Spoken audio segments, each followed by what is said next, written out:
el láser. Voy a hablar de dos temas. Un tema es las fronteras de la ciencia cuántica.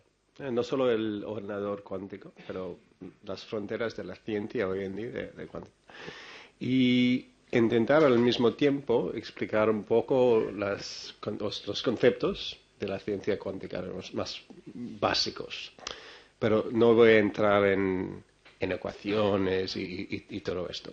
Pero aún así, tenéis que poner los thinking caps un poco, porque vamos a ir más allá, a lo ultra fast, ultra cold, ultra sensitive, todas las cosas que se pueden hacer con la ciencia cuántica en todas estas tecnologías de ordenadores, de sensores, de todo eso. Como ha dicho Alfonso, trabajo en el Centro de Ciencias Fotónicas, el ICFO. El hombre que ha invertido todo este dinero en el ICFO es este, Dr. Pere Mir. No solo en el ICFO, pero en la ciencia y la educación de los científicos en todo Cataluña, ¿no?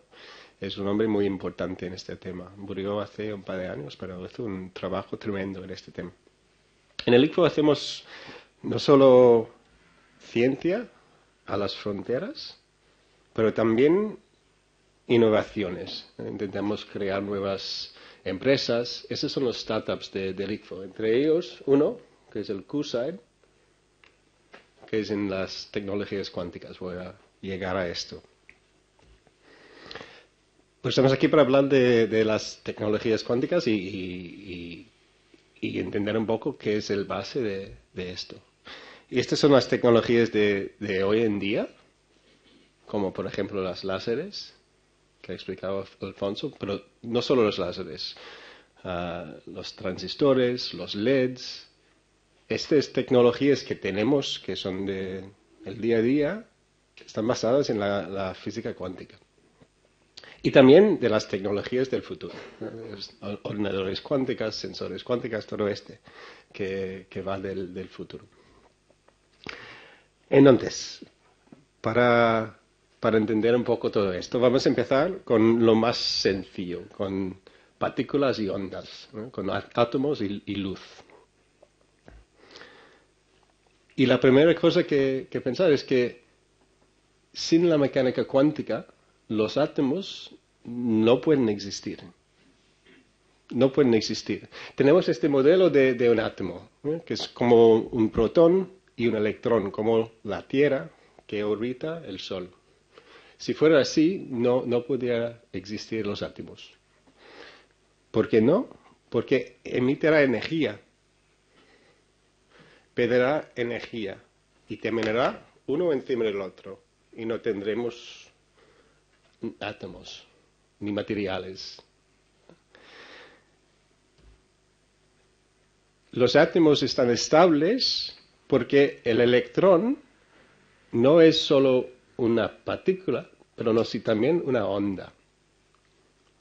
Como todas las cosas en la mecánica cuántica, que pueden ser ondas o partículas o tener las propiedades de las ondas y partículas, depende de cómo la ves. Y el electrón tiene esta propiedad, es como una onda. Y siendo una onda, solo hay unos órbitos que caben en un círculo. Depende del número de wiggles que tiene, caben más wiggles o menos, pero siempre tienen que terminar en el mismo sitio. Esa es la propiedad de ser una onda y no solo una partícula. Y solo por tener esta propiedad pueden ser estables los átomos, ¿no? Sin no existirían. Y siendo como una onda y una partícula, tiene tendencias como las ondas, como por ejemplo las ondas de agua. Por ejemplo, si hay dos ondas, pueden interferir, ¿no? Ese es el famoso experimento por ejemplo, el Young's Double Slit Experiment, que las ondas pueden interferir y las partículas también. Esos son datos de electrones, que son partículas, pasando por dos agujeros y haciendo un patrón aquí como las ondas del agua. Pero llegan uno tras uno. Uno tras uno. Hasta que ves el patrón aquí. Entonces, uno tras uno, ¿cómo puede ser? Si son solo uno que pasa a la vez, debe pasar por solo uno de los dos agujeros. ¿Y cómo puede interferir? Pues es así en la mecánica cuántica, que pasa por las dos posibilidades a la vez. Y se ve la consecuencia de esto aquí. Entonces, en la mecánica cuántica hay siempre este juego entre partículas y ondas. Tienen propiedades que no son los corrientes de los materiales que tocamos de día a día. Además, este explica muchas de las tecnologías cuánticas. Este es muy básico, muy handwaving, pero es un modelo muy sencillo. Por ejemplo, esta onda, cuanto más ondas tiene, más energía tiene. Entonces, por ejemplo, los átomos tienen niveles de energía distintas y pueden existir en uno o en otro, pero entre medio no pueden estar. ¿Vale? Este hace que, por ejemplo, pueden absorber la luz con una frecuencia, con una energía muy exacta, y también emitir la luz con esta energía precisa. Este explica, por ejemplo, cómo funcionan los láseres. Si el átomo ya está en este estado de energía, con más energía, y entra un fotón, pues salen dos fotones, con la misma frecuencia, misma color, con las mismas propiedades, ¿no? Esa es la amplificación de la luz con la luz. Entonces, por eso se llama láser, Light Amplification by Stimulated Emission of Radiation. Esa es emisión de la radiación estimulado por la luz y amplificado por la luz. Este es un láser. Y todos los fotones salen con la misma color, las mismas propiedades, por eso. Aquí es el primer láser que hizo en el mundo. Este es un cristal rubí. Y el truco es cómo se hace que todos los átomos pueden estar en este estado a la vez. Lo hicieron con una lámpara aquí. Pero estas propiedades de la mecánica cuántica también explica un poco cómo funcionan los materiales. Por ejemplo, este cristal. Un cristal al fondo es una organización de átomos, como aquí en un lápiz. Y los electrones pueden ser, por ejemplo, quedado en un sitio, como pegado en un átomo, o pueden ser extendidos, pueden moverse dentro de este. Depende también de la energía del cristal, que son todos quedados aquí, o si pones más energía, pueden moverse. O quizás la energía de la material está entre medio, y cuando entra, por ejemplo, luz, un electrón se puede excitar y moverse. Y este es cómo funcionan, por ejemplo, las células solares y los LEDs. Este explica este tipo de tecnología. Las células solares, los LEDs y también los transistores, que están en tecnología que funciona todos los ordenadores normales. Esta es tecnología cuántica puro y sencillo. Hoy en día estudiamos cómo interactúa la luz y los materiales para poder, por ejemplo, hacer que la luz pase muy lento. Esta es luz pasando por un cristal. Y este es en tiempo real. Y la luz pasa muy lenta por la interacción entre la luz y los átomos de este cristal. Este es un experimento desarrollado para poder hacer una memoria cuántica.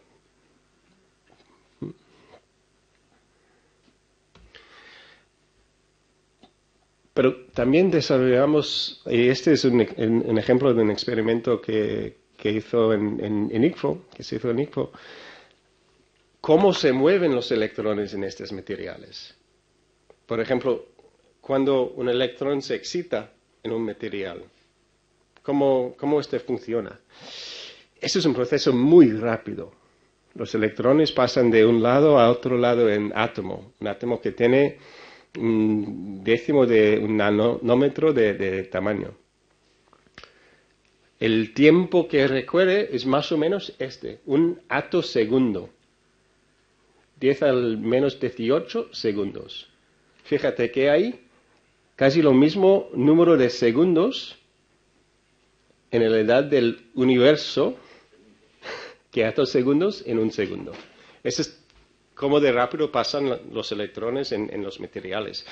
Pero se puede hacer pulsos de luz tan cortos que se pueden capturar ese movimiento. Desarrollan láseres enormes para poder hacer esto. Eso es para estudiar los materiales al nivel cuántico, ¿no? Ver cómo se mueven, para poder desarrollar materiales nuevos. O para poder, por ejemplo, estudiar si hay efectos cuánticos en las moléculas que están en seres vivos, como por ejemplo en el proceso de fotosíntesis. Hay evidencia que hay coherencia en este proceso de transferencia de energía que está basada en la cuántica. Y queremos también entender materiales que son más exóticos, como los superconductores. ¿Cómo se hace? Richard Feynman, que era un famoso físico, tenía la idea que podemos simular estos materiales con simuladores cuánticos. Es decir, que con un sistema que podemos controlar muy bien, podemos hacer experimentos que son los análogos de otro material que queremos entender. El libro de este tipo de ciencia se ha escrito Maciej Levenstein, que es uno de los profesores del ICFO. ¿Y esta tecnología cómo lo hacemos? Uno de los sistemas que usamos mucho son los átomos ultrafríos. Es decir, que tomamos una nube de átomos y los enfriamos con luces, con láseres. ¿Cómo? Haciendo que los láseres pasan por todas las direcciones a la vez y que el átomo se absorbe la luz. Cuando se intenta escapar, se absorbe la luz y la energía del átomo se disipa por todas las direcciones. Aquí es una foto de una nube de átomos fríos enfriados por láseres, por la luz. ¿Cómo de fríos son? Mira, estamos aquí, en Sant Pere. Ese es grados Kelvin. Estamos a más o menos 300 grados Kelvin. La superficie del Sol, 5.000. El centro, 1.000.000. El hielo, más o menos 273 grados Kelvin. Un superconductor, menos 77 grados, 200 grados Kelvin. Superfluid helium, 1 milikelvin. Estos átomos en unos segundos llegan de la temperatura ambiente a 1 microkelvin, aquí, en unos segundos. Y con un poco más de esfuerzo podemos hacer nubes con nanokelvins. Y aquí entran nuevos estados de materia, que son más allá de los sólidos, los gases, los líquidos. Un ejemplo es que ese es un experimento que hizo Leticia Taurel, una profesora de física en el ICFO, con estas nubes de átomos tan frías. Vieron un nuevo estado de estas nubes, que eran como quantum droplets, eran como líquidos, como pequeños droplets de líquidos, pero dentro de estas nubes de átomos tan fríos. Vale, un pequeño pausa para capturar el cerebro un poco.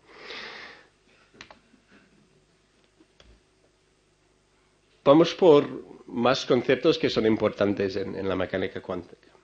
Por ejemplo, siendo tan pequeños los átomos y los fotones, no se puede medir como lo medimos, por ejemplo, el tamaño de este ordenador. Si intentas medir un átomo, tienes que interactuar con el átomo. Entonces, las medidas no pueden ser infinitamente sencillo. Si quieres interactuar con un átomo, por ejemplo, con la luz, y ver dónde está este átomo con esta luz, el átomo se mueve. Y lo más preciso que quieres ver dónde está, lo más se mueve. Y lo menos preciso, sabes la velocidad del átomo. Este es algo que es fundamental en la mecánica cuántica. Átomos también tienen una propiedad que son un poco como pequeños imanes. Y en un campo magnético giran como pequeños imanes. Y con esto podemos hacer sensores como, por ejemplo, magnetómetros. Quería intentar explicar con cómo, por ejemplo, cómo puede ser que un ejemplo, un análogo de cuando intentas medir algo, el acto de medirlo, cambiarlo, ¿vale? Vamos a intentar con este imán y de cubrir, ¿no? A ver si sale.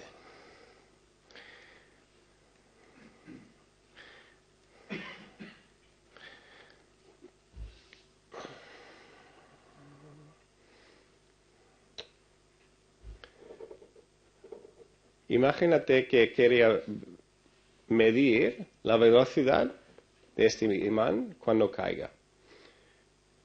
Este imán, cuando caiga, genera un corriente eléctrico en el metal. Pero ve lo que pasa.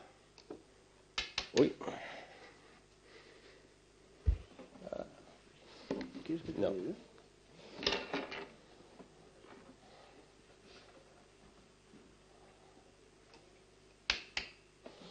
¿Ves cómo caiga muy, muy lentamente?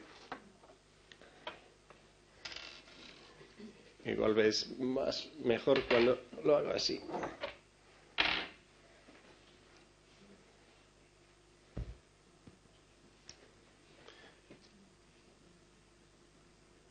Esto es porque cuando caiga genera un corriente que se puede medir, pero el corriente genera un campo magnético que impida que caiga. Eso es lo que pasa siempre cuando intentas hacer una medida a nivel cuántico.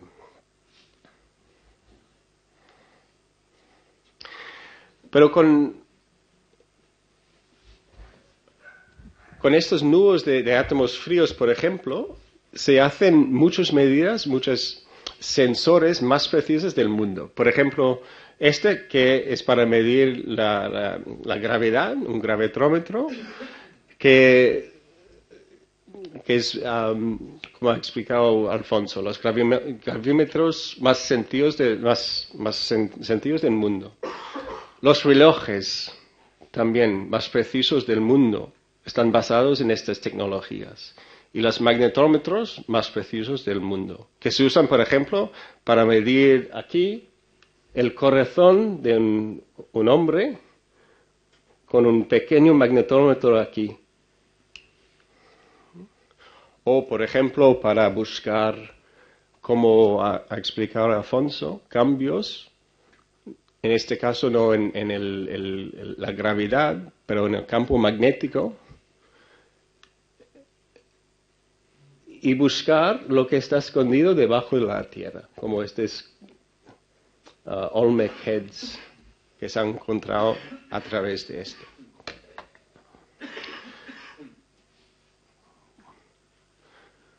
Voy a saltar un poco e ir a las últimas cosas. Aparte de estas propiedades, hay unas propiedades que son muy importantes para los ordenadores cuánticos, que son la superposición y entrelazamiento. La superposición es nada más que una partícula puede estar en varios estados al mismo tiempo. Esto no es tan raro. Por ejemplo, aquí, este es un dibujo de un átomo que está en una superposición de estos estados a la vez. Por eso es como, por ejemplo, si tienes la música y tienes varios tonos a la vez. Es una analogía a este. Este no es tan raro.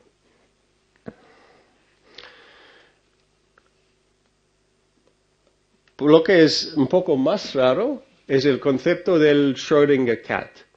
¿Okay? Porque puedes ir del estado del átomo aquí al estado del gato dentro de una caja, que puede ser vivo o muerto, depende de que el átomo ha emitido un fotón o no. Y este proceso es aleatorio. Cuando emite el fotón es completamente aleatoria cuando lo emita. Y depende de el gato puede ser vivo o muerto. Entonces, esta superposición de los estados, que tiene mucho sentido en lo pequeño, llega a consecuencias que son raros.